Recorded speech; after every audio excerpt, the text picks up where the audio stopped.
this video, I will be reading another short story from my book, The Best American Noir of the Century. This story is shorter than the last, so I will be finishing it in this one video and not splitting it into two. I haven't read this story before, so I do not know what it will be about, but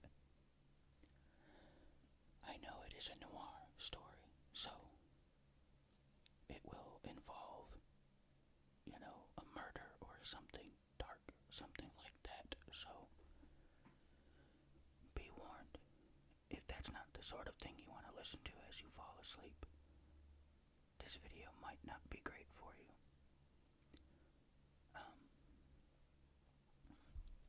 The story I'm reading today is called The Lady Says Die.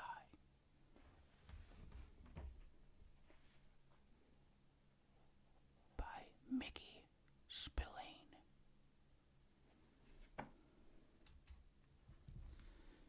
Mickey, born Francis Morrison Spillane, 1918 to 2006,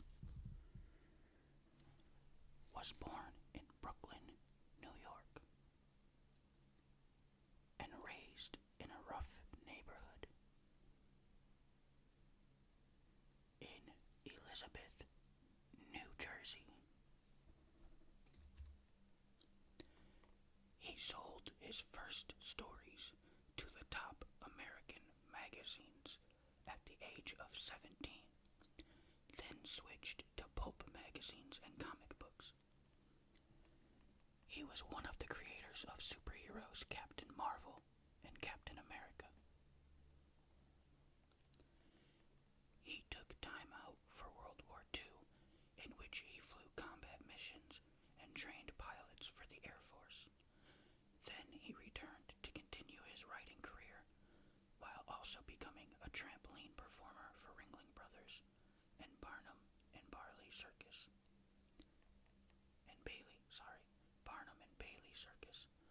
and working with the Federal Bureau of Investigation to break up a narcotics ring.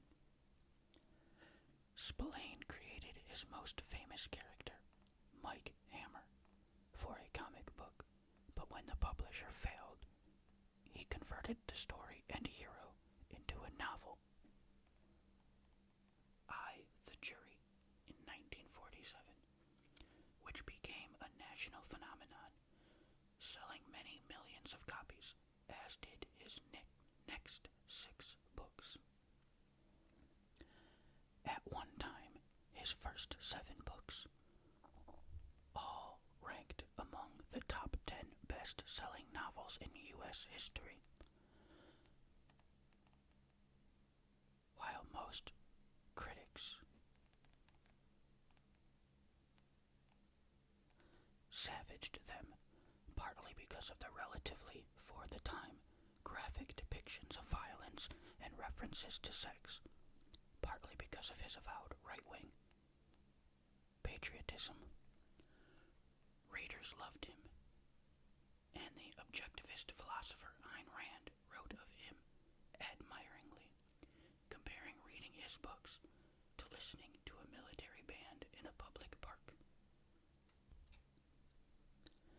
Most of his early novels were made into motion pictures, including I, the Jury in 1953 with Biff Elliott as Hammer, the noir classic Kiss Me Deadly 1955 with Ralph Meeker as Hammer, and The Girl Hunters in 1963, in which Spillane himself played the detective. The Mystery Writers of America named him a Grand Master for Lifetime Achievement in 1995. Although Spillane was a better novelist than short story writer, his name on a magazine cover was certain to increase circulation. He was eagerly pursued for new works and was often accommodating. The Lady Says Die originally appeared in the October 1953 issue of Manhunt, the ultimate hard-boiled digest magazine of its time. Okay, now here is The Lady Says Die by Mickey Spillane. The stocky man banded his coat. The stocky man handed his coat and hat to the attendant and went through the foyer to the main lounge of the club. He stood in the doorway for a scant second, but in that time his eyes had seen all that was to be seen. The chess game beside the windows, the foursome at cards, and the lone man at the rear of the room, sipping a drink. He crossed between the tables, nodding briefly to the card players, and went directly to the back of the room. The other man looked up from his drink with a smile. "Afternoon, Inspector. Sit down. Drink." "Hello, Dunk. Same as you're drinking." Almost languidly, the fellow made a motion with his hand. The waiter nodded and left. The inspector settled himself in his chair with a sigh. He was a big man, heavy without being given to fat. Only his high shoes proclaimed him for what he was. When he looked at Chester Duncan, he grimaced inwardly, envying him his poise and manner, yet not willing to trade him for anything. Here, he thought smugly, is a man who should have everything, yet has nothing. True, he has money and position, but the finest of all things, a family life, was denied him. And with a brood of 5 in all stages of growth at home, the inspector felt that he had achieved his purpose in life. The drink came, and the inspector took his, sipping it gratefully. When he put it down, he said, "I came to thank you for that, tip. You know, that was the first time I've ever played the market." "Glad to do it," Duncan said. His hands played with the glass, rolling it around in his palms. His eyebrows shot up suddenly, as though he was amused at something. "I suppose you heard all the ugly rumors?" A flush reddened the inspector's face. In an offhand way, yes. Some of them were downright ugly. He sipped his drink again and tapped a cigarette on the side table. "You know," he said, "if Walter Harrison's death hadn't been so definitely a suicide, you might be standing an investigation right now." Duncan smiled slowly. "Come now, Inspector. The market didn't budge until after his death, you know." "True enough. But rumor has it that you engineered it in some manner." He paused long enough to study Duncan's face. "Tell me, did you?" "Why should I incriminate myself?" "It's over and done with. Harrison leaped to his death from the window of a hotel room. The door was locked, and there was no possible way anyone could have gotten in that room to give him a push. No, we're quite satisfied that it was suicide, and everybody that ever came in contact with Harrison agrees that he did the world a favor when he died. However, there's still some speculation about you having a hand in things." "Tell me, Inspector, do you really think I had the courage or the brains to oppose a man like Harrison and force him to kill himself?" The inspector frowned, then nodded. "As a matter of fact, yes, you did profit by his death." "So did you," Duncan laughed.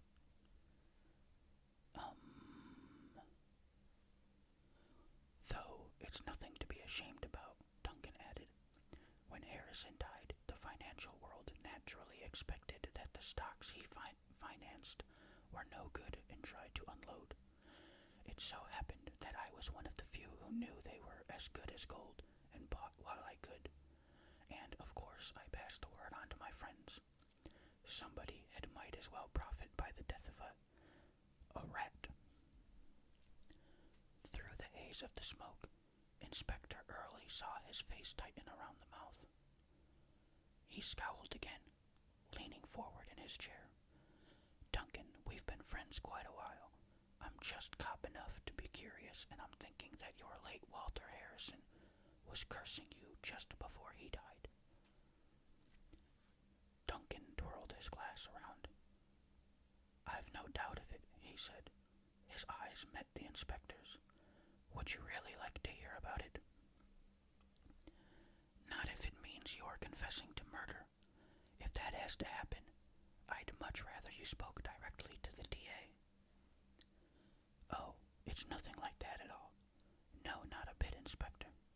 No matter how hard they tried, they couldn't do a thing that would impair either my honor or reputation. You see, Walter Harrison went to his death through his own greediness. The inspector settled back in his chair. The waiter came with drinks to replace the empties, and the two men toasted each other silently. Some of this you probably know already, Inspector, Duncan said.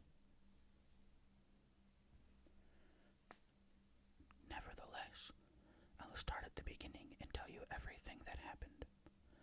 Walter Harrison and I met in law school. We were both young and not too studious. We had one thing in common and only one. Both of us were the products of wealthy parents who tried their best to spoil their children.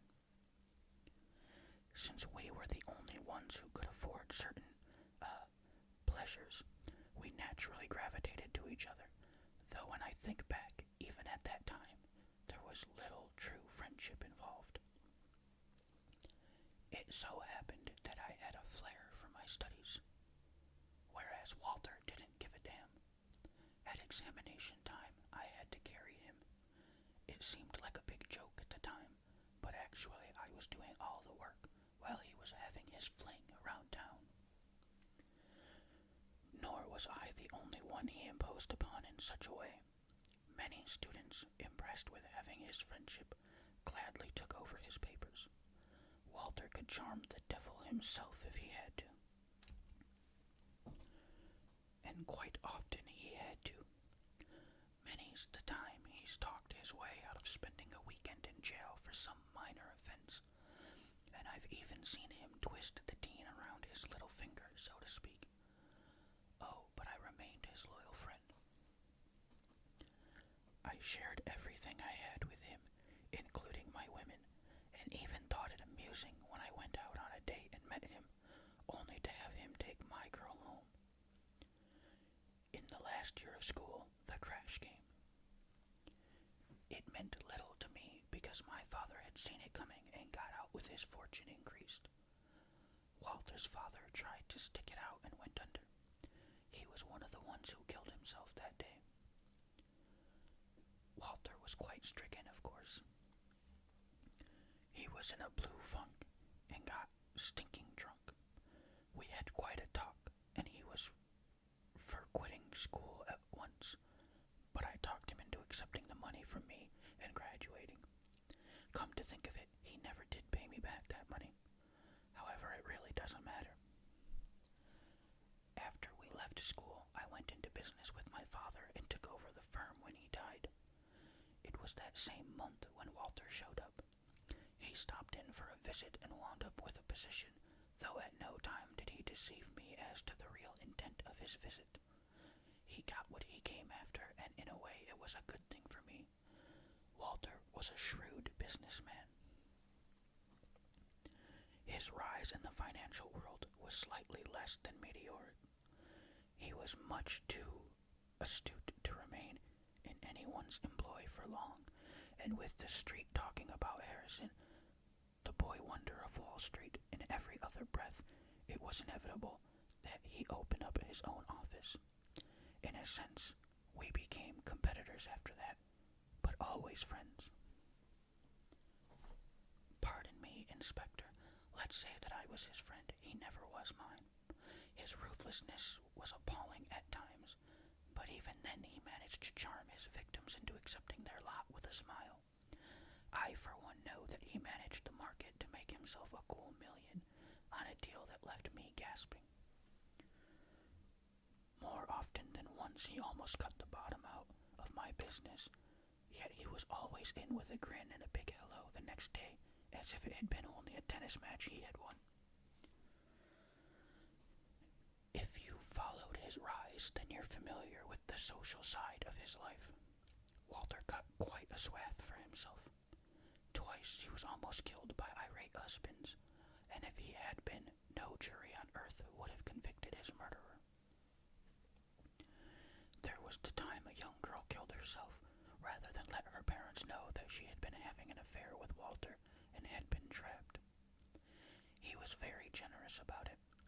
He offered her money to travel, her choice of doctors, and anything she wanted, except his name for her child. No, he wasn't ready to give his name away then. That came a few weeks later. I was engaged to be married at the time. Adrienne was a girl I had loved from the moment I saw her, and there aren't words enough to tell how happy I was when she said she'd marry me. We spent most of our waking hours poring over plans for the future. We even selected a site for our house out on the island and began construction. We were timing the wedding to coincide with the completion of the house, and if ever I was a man living in a dream world, it was then. My happiness was complete, as was Adrienne's, or so I thought. Fortune seemed to favor me with more than one smile at the time. For some reason, my own career took a sudden spurt, and whatever I touched turned to gold, and in no time the street had taken to following me rather than Walter Harrison. Without realizing it, I turned several deals that had him on his knees, though I doubt if many ever realized it. Walter would never give up the amazing front he affected. At this point, Duncan paused to study his glass, his eyes narrowing. Inspector Early remained motionless, waiting for him to go on. Walter came to see me, Duncan said. It was a day I shall never forget. I had a dinner engagement with Adrienne and invited him along. Now I know that what he did was done out of sheer spite, nothing else. At first I believed that it was my fault, or hers, never giving Walter a thought. Forgive me if I pass over the details lightly, Inspector. They aren't very pleasant to recall. I had to sit there and watch Adrienne captivated by this charming rat, to the point where I was merely a decoration in the chair opposite her. I had to see him join us day after day, night after night, then hear the rumors that they were seeing each other without me, then discover for myself that she was in love with him. Yes, it was quite an experience. I had the idea of killing them both, then killing myself. When I saw that that could never solve the problem, I gave it up. Adrienne came to me one night. She sat and told me how much she hated to hurt me, but she had fallen in love with Walter Harrison and wanted to marry him. What else was there to do? Naturally, I acted the part of a good loser and called off the engagement. They didn't wait long.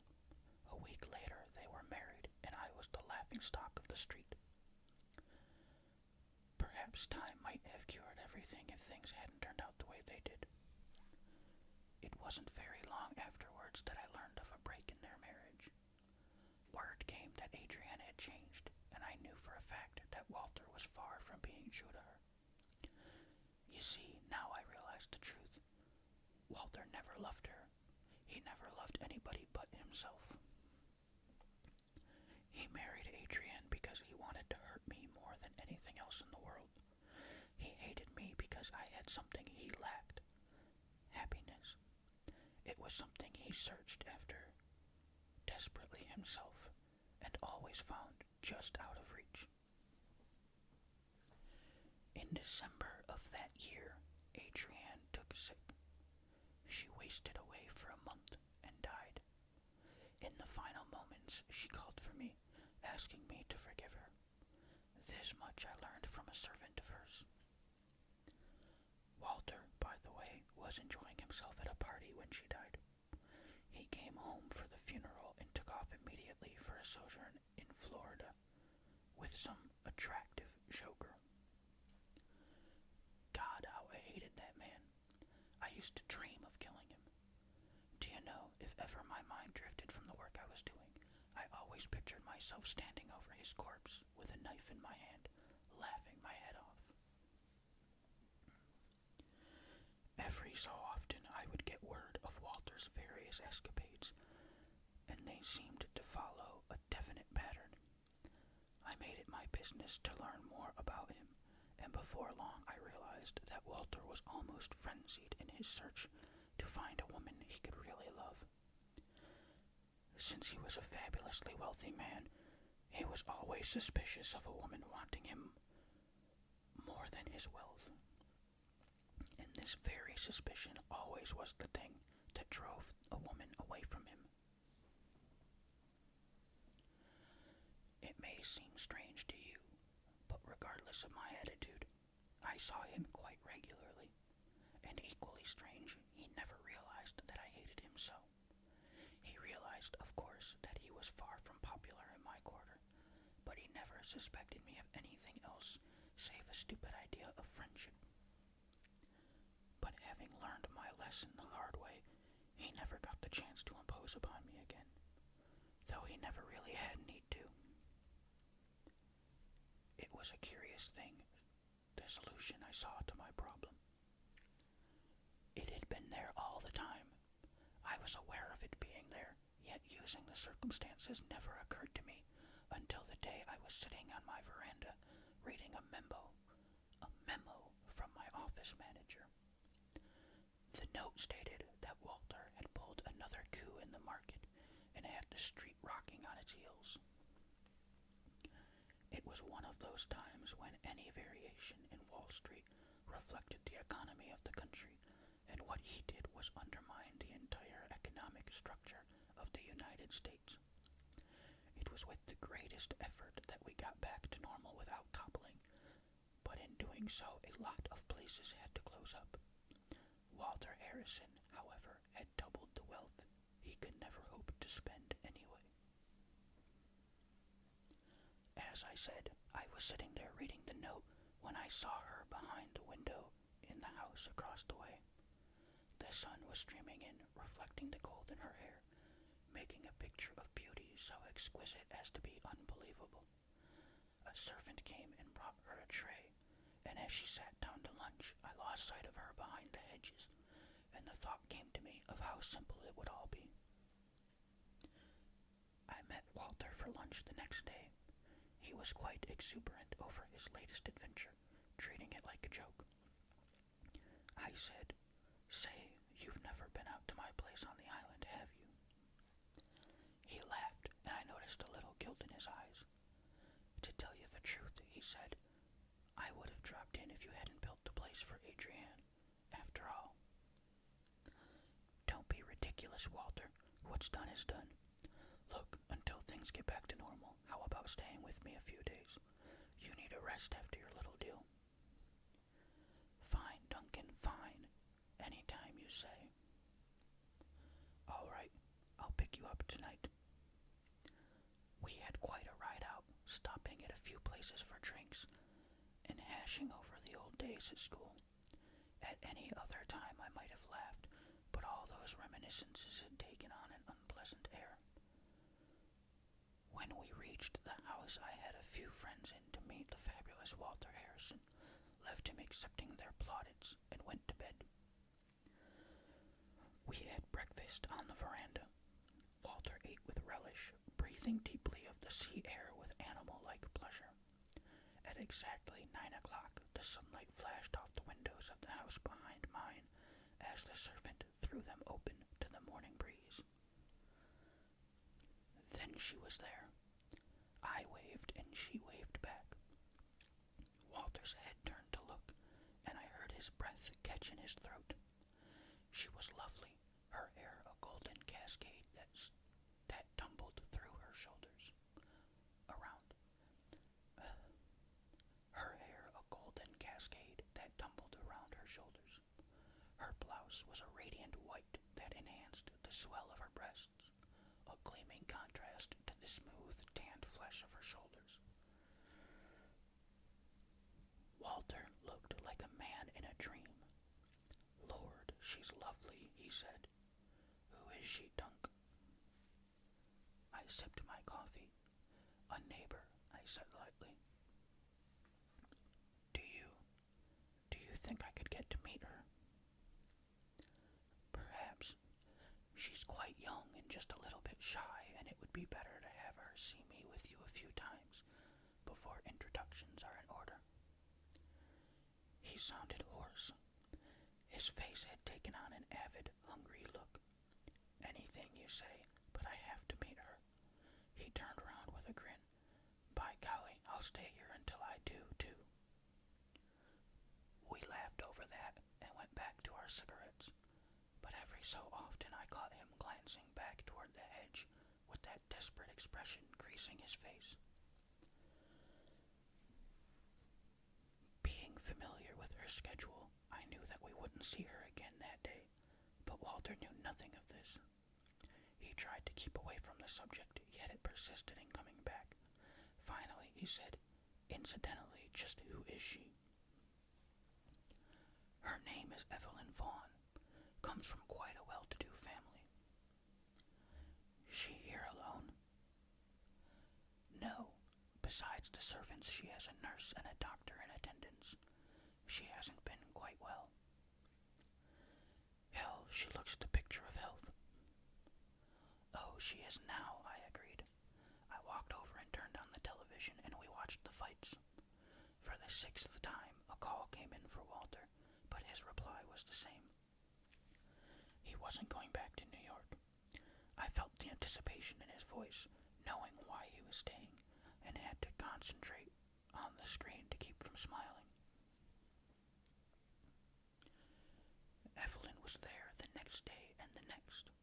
Walter had taken to waving when I did, and when she waved back, his face seemed to light up until it looked almost boyish. The sun had tanned him nicely, and he pranced around like a colt, especially when she could see him. He pestered me with questions and received evasive answers. Somehow he got the idea that his importance warranted a visit from the house across the way. When I told him that to Evelyn neither wealth nor position meant a thing, he looked at me sharply to see if I was telling the truth. To have become what he was, he had to be a good reader of faces, and he knew that it was the truth beyond the shadow of a doubt. So I sat there, day after day, watching Walter Harrison fall helplessly in love with a woman he hadn't met yet. He fell in love with the way she waved, until each movement of her hand seemed to be for him alone. He fell in love with the luxuriant beauty of her body, letting his eyes follow her as she walked to the water from the house, aching to be close to her. She would turn sometimes to see us watching and wave. At night, he would stand by the window, not hearing what I said because he was watching her windows, hoping for just one glimpse of her, and often I would hear him repeating her name slowly, letting it roll off his tongue like a precious thing. It couldn't go on that way. I knew it, and he knew it. She had just come up from the beach, and the water glistened on her skin. She laughed at something the woman said who was with her, and shook her head back so that her hair flowed down her back. Walter shouted and waved, and she laughed again, waving back. The wind brought her voice to him, and Walter stood there, his breath hot in my face. "Look here, Duncan. I'm going over and meet her. I can't stand this waiting. Good Lord, what does a guy have to do? What does a guy have to go through to meet a woman?"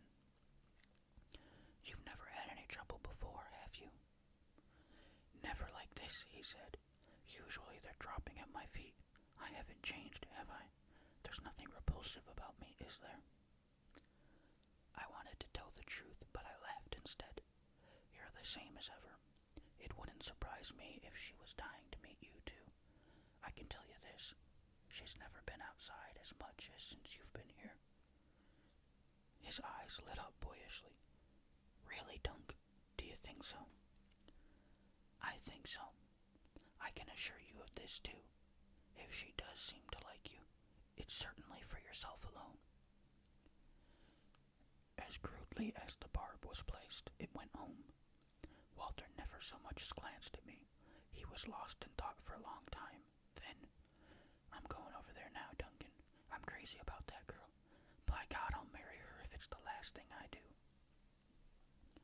Don't spoil it, Walter. Tomorrow, I promise you, I'll go over with you.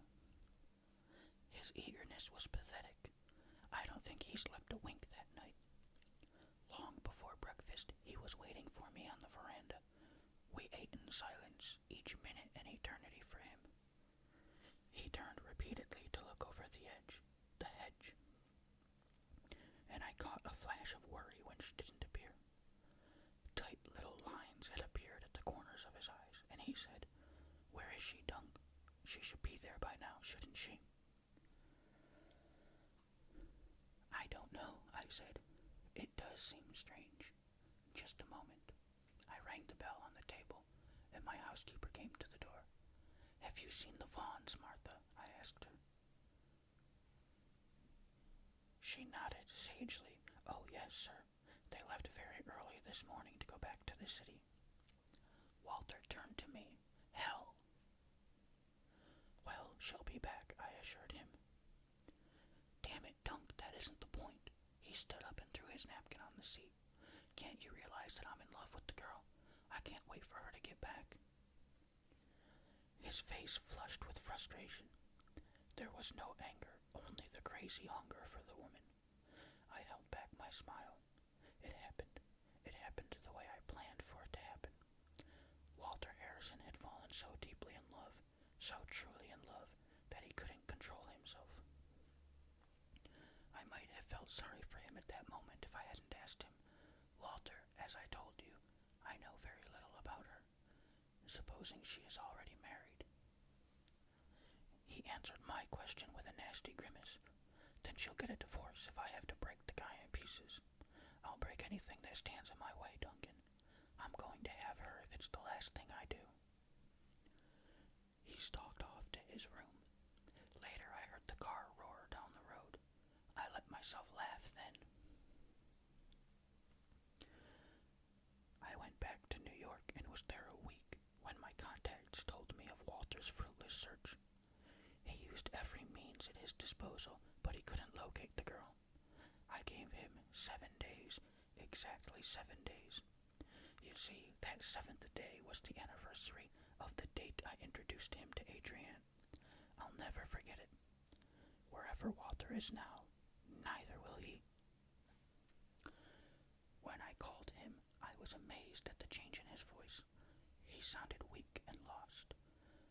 We exchanged the usual formalities. Then I said, Walter, have you found Evelyn yet? He took a long time to answer. No, she's disappeared completely. Oh, I wouldn't say that, I said. He didn't get it at first. It was almost too much to hope for. You mean you know where she is? Exactly. Where? Please, Dunk, where is she? In a split second he became a vital being again. He was bursting with life and energy, demanding that I tell him. I laughed and told him to let me get a word in, and I would. The silence was ominous then. She's not very far from here, Walter. In a small hotel right off Fifth Avenue. I gave him the address and had hardly finished when I heard his phone slam against the desk. He was in such a hurry he hadn't bothered to hang up. Duncan stopped and drained his glass, then stared at it remorsefully. inspector coughed lightly to attract his attention, his curiosity prompting him to speak. "He found her?" he asked eagerly. "Oh yes, he found her. He burst right in over all protests, expecting to sweep her off her feet." This time, the inspector fidgeted nervously. "Well, go on." Duncan motioned for the waiter and lifted a fresh glass and a toast. The inspector did the same. Duncan smiled gently. When she saw him, she laughed and waved.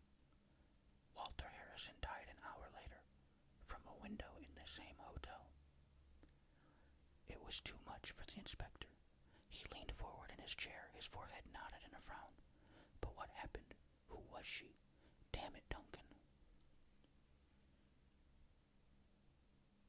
Duncan took a deep breath, then gulped the drink down.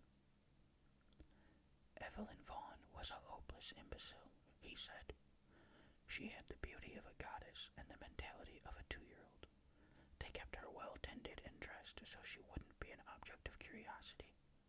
But the only habit she ever learned was to wave bye-bye.